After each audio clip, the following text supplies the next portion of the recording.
ini merupakan koreksi ya.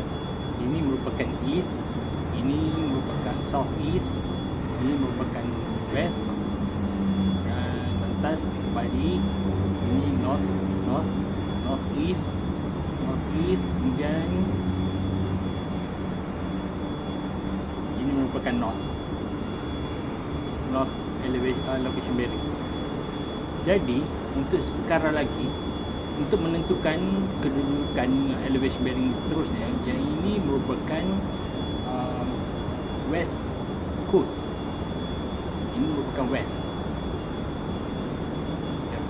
Ini merupakan basic simple untuk menentukan location bearing berasaskan elevation bearing pada temple yang structure-nya based on earth, udah di lokasi yang tinggi banget ini kan.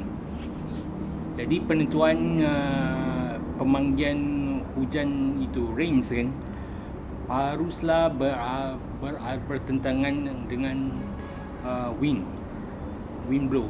Jadi kamu dapat rasai dengan lu punya human body gitu.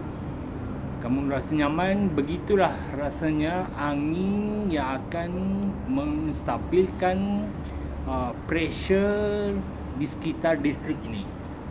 Jadi kamu akan kelihatan gelap, awan-awan gelap gitu, mau seakan-akan mau rains gitu. Jadi ini penentuan asas prinsipal location bearing berasaskan elevation bearing pada structured earth ya, kepada concrete material yang kita pakai gitu. Materialnya mahal banget.